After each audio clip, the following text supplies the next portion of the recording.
Saya tak cukup duit, awak sanggup sedekah makanan tu kat saya? Saya QR pun tak ada. Macam mana tu? Potong gaji saya je. Gaji awak sehari berapa ringgit? Assalamualaikum guys. Okey, saya masih lagi dekat kawasan Kelang ni. Jadi saya nampak ada satu budak ni, peniaga lah. Dia duduk peniaga tepi jalan. Ada barang banyak, macam kuih-kuih apa semua. Tapi tak ada orang. So why not? Jom kita pergi tanya semua apa cerita dia. Mana tahu kita boleh tolong dia sikit ke apa.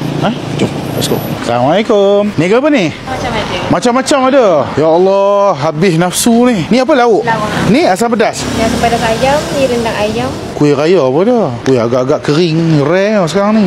Ni nasi lemak. Astaghfirullahaladzim. Wih, macam-macam. Ni buat sendiri ke? Orang main letak ke apa? Orang letak. Orang letak. Maksud dia cik kerja sini lah. Kerja je. Apa cik, nama apa Sofia. Sofia. Memang asal orang sini. Orang sini. Dah habis SPM ke atau macam mana ni? Tengah tunggu keputusan SPM. Banyak budak-budak yang habis SPM sekarang ni buat kerja part time je ni. Nice. Okey, bagi pendapat Cik Sofia lah kan. Dalam semua ni yang mana yang sedap? Laksa sedap. Ini macam banyak macam ni Kang, habis ke macam mana? Kadang-kadang habis. Kalau tak habis, bagi orang sedekah. Selalu start pukul apa orang start? Start ramai dalam 5.30 macam tu. 5.30. Maksud dia awak tengah tunggu result lah sekarang ni. Mak ayah ada lagi? Ada. Mak kerja apa? Cikgu. Oh, mak cikgu. Okey, ayah? Ayah pun cikgu juga.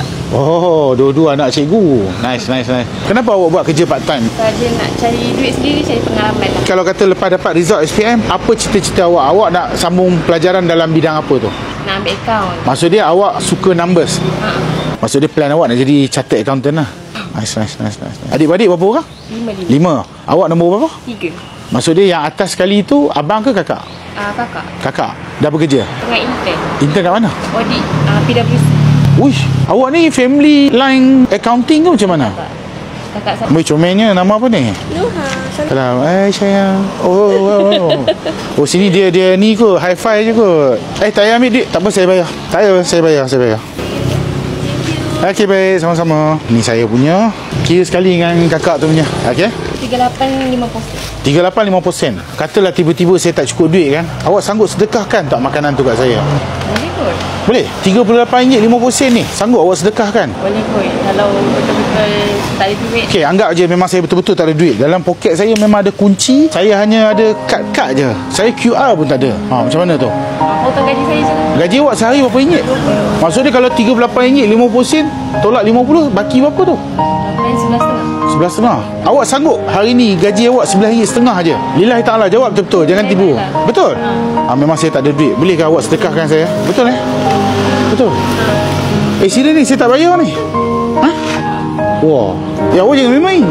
Betul?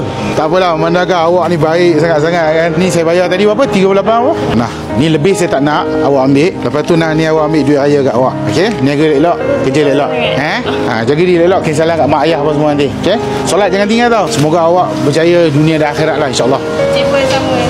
Bagi-bagi akan Allah. Memandangkan Sofia ni baik ni. Macam ni lah. Ni saya bagi ekstra 50. Kejap lagi siapa datang beli makanan, jangan ambil duit daripada diorang. Diorang nak ambil apa ambil. Cukup 50 tu bawa awak berniaga balik. Boleh Okay, salam kat cikgu yang sebenar, mak ayah awak. Okey? Take care, bye. Assalamualaikum. Sajalah kita test tengok adik Sofia. Sini banyak dekat Kelang ni. Budak-budak habis SPM, diorang orang kata apa? Kerja, cari duit, poket apa semua. So kita boleh support. Macam mana kita support? Walaupun you perlukan makanan tu ke tak perlukan, tak kisah guys. Zaman sekarang ni kita support je. Alright? Asalkan semua boleh survive. Cikgu Syahri, Kelang. Bye-bye.